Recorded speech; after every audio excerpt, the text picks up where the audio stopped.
I appreciate majority leaders bringing the Green New Deal to a vote today so that every senator had an opportunity to go on record.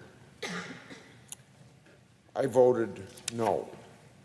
Some of my Democratic colleagues may argue that a vote against the Green New Deal demonstrates an unwillingness to reduce our dependence on fossil fuels and to tackle serious environmental issues of the day.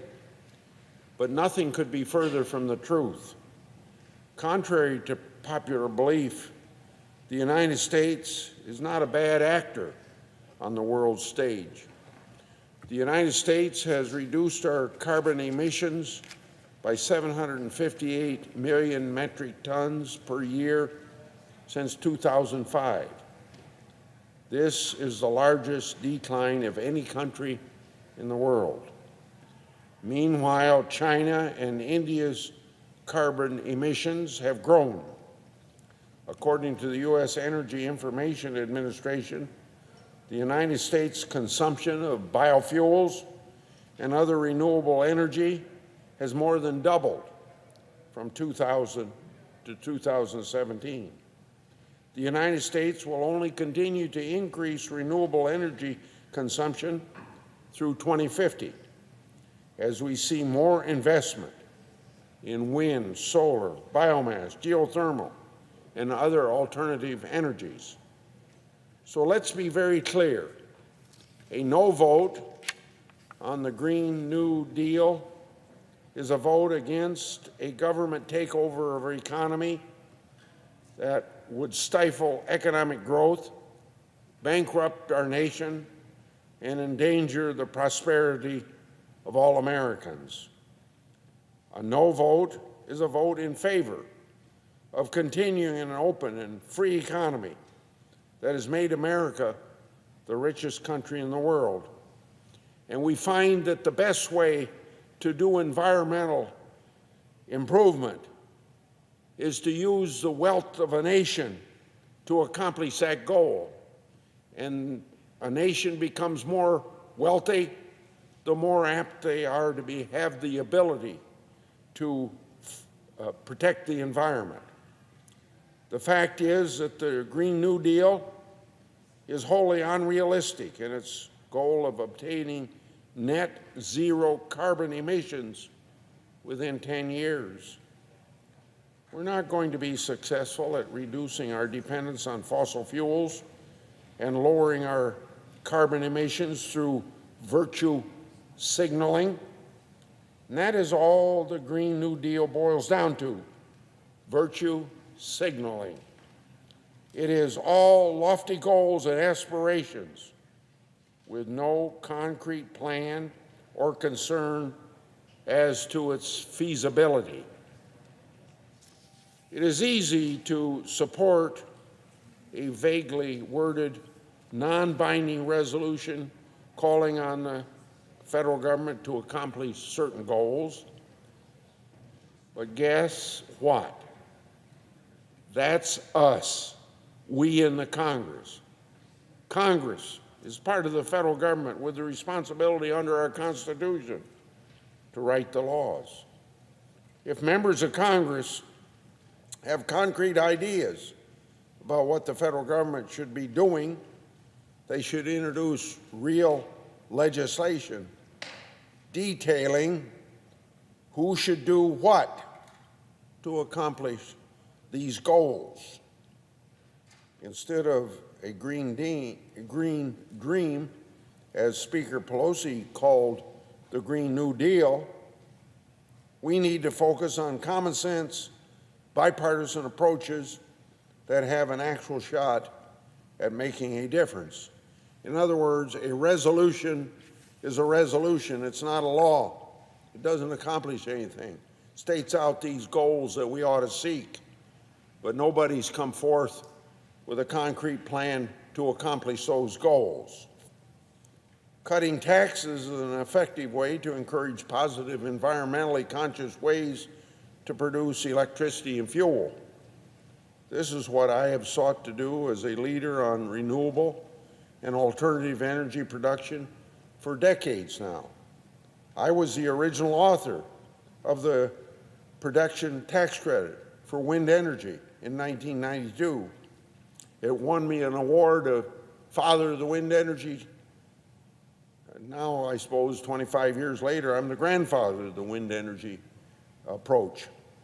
During my leadership on the Senate Finance Committee during the early 2000s, I oversaw the establishment, the enhancement, and the renewal of numerous tax incentives that promote clean energy from sources such as wind and solar, to renewable fuels like biodiesel, to energy-efficient buildings, homes, and appliances.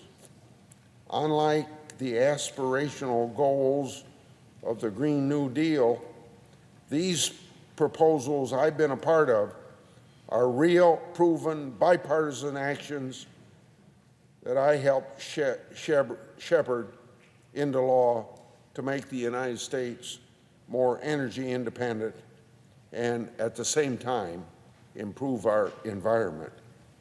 Renewable energy is a very smart investment and the fastest growing source of electricity generation in our country. According to the U.S. Energy Information Administration, utility-scale solar power is expected to increase by 10% in 2019. That's 1 year alone, while wind power is expected to surpass hydropower for the first time. As prices continue to fall, the economic benefits from these clean energy investments will obviously increase. Already, Iowa leads the nation for its share of renewable energy. Iowa's wind generates nearly 37% of the state's electricity from wind, and the state's largest utility, Mid-America, is set to generate 100% of its electricity within just a few years. Iowa ranks first in the nation in the production of ethanol and ethanol and biodiesel. Iowa alone accounted for over 26% of the entire U.S. ethanol production and over 17% of the U.S. biodiesel production. The solar industry in Iowa continues to mature and ranks 17th nationally. The bottom line now is renewable energy helps diverse Iowa's economy. It creates jobs in rural America and strengthens U.S. energy independence. And as far as the jobs are concerned, I believe it's about 7,000 just for wind energy, 43,000 for biofuels. Instead of trying to build on these and other proven policies, the authors of the Green New Deal are more concerned with trying to correct all the ills they see in the United States economic system and even our broader society. So it's not just about environment. Here's a list of the grievances that they want to attack in the name of an environmentally sustainable economy: life expectancy, wage stagnation, economic mobility, income inequality, systemic injustices, the oppression of indigenous people, the unhoused, and the list goes on and on and on. Now, just in case I might be taken as a person who doesn't care about all those things I just listed, in other words, don't get me wrong, these are important issues that deserve our attention as a nation. But it is simply not realistic to believe that they can all be solved through a plan that targets environmentally sustainability. And of course, since no crisis should be allowed to go to waste, every aspect of the progressive agenda must be implemented to fend off the threat of climate change. According to an analysis by the American Action Forum, the portion of the so-called Green New Deal plan focused on eliminating carbon emissions, that program by itself would cost between 8 3/10 and 12 3/10 trillion dollars. Of course, that's assuming it's followed up with actual legislation that attempts to implement the goals that it lays out, and I've pointed out how that legislation's not being brought forward. But those figures account for only a fraction of the Green New Deal's costs. The portion about the progressive economic agenda that includes enacting universal health care, free college tuition, a federal jobs guarantee program, and much more is estimated to cost somewhere between $43 and $81 trillion. So that would put the total cost of the Green New Deal at somewhere between $51 and $93 trillion over the first 10 years. Now, $93 trillion, kind of hard to imagine. Can you imagine that? That is more money than the United States government has spent in its entire 230-year history. How would we even go about paying for this? Several Democrats have floated ideas or introduced bills that have gone along the lines of taxing the wealthy, that I assume may make up some of their possibilities. Earlier this year, the House author of the new New Deal suggested imposing tax rates of 70% or more on earnings of $10 million. Here in the Senate, Senator Warren has proposed an annual wealth tax of 2% on assets of $50 million and 3% on assets of over $1 billion. Not to be outdone, Senator Sanders has introduced legislation to supercharge the death tax with rates as high as 77% of estates exceeding $1 billion. More recently, Congressman DeFazio reintroduced his proposal to tax security transactions. Now, think about this. Even if we assume that these proposals would not have detrimental economic or behavioral effects, which we all know they would have these effects, these taxes would not come anywhere close to covering the price tag of the Green New Deal. The Washington Post reported that a 70% tax rate on incomes of $10 million could theoretically raise $720 billion over 10 years. Senator Warren's own estimates suggest her annual wealth tax proposal could raise as much as $2.75 trillion in a decade. According to Senator Sanders, his death tax proposal would raise $315 billion over a decade, and Congressman DeFazio, transaction tax is estimated to bring in $777 billion. So add that all up. Even under the rosiest assumptions, these senators' proposals combined would only cover between 5 and 10% of the dreams of the Green New Deal.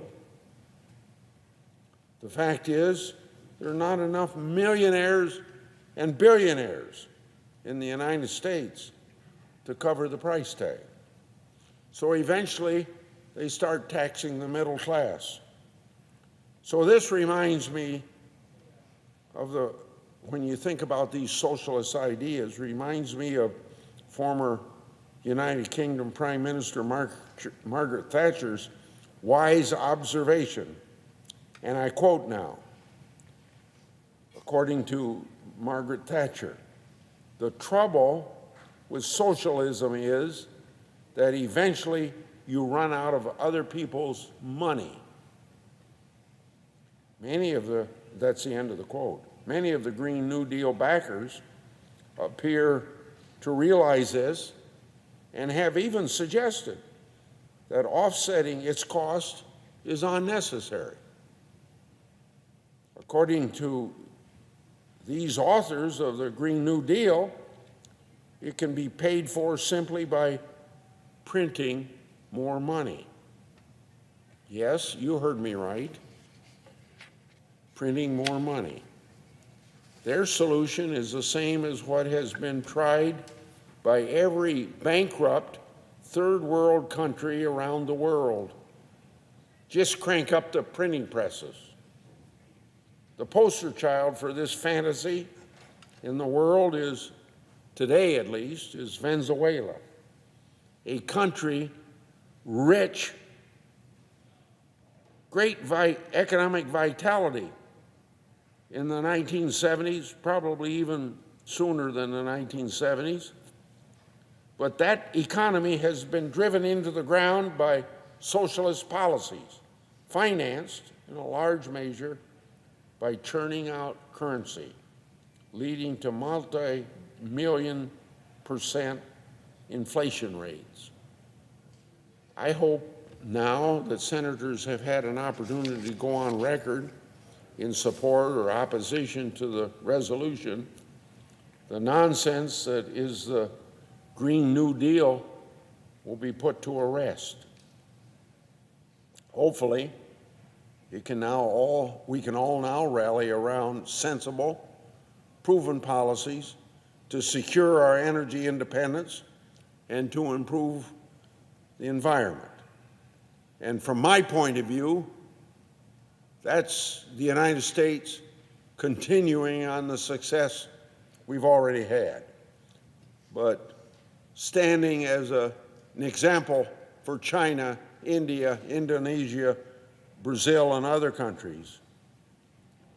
Affordable, clean energy is key to moving the United States forward.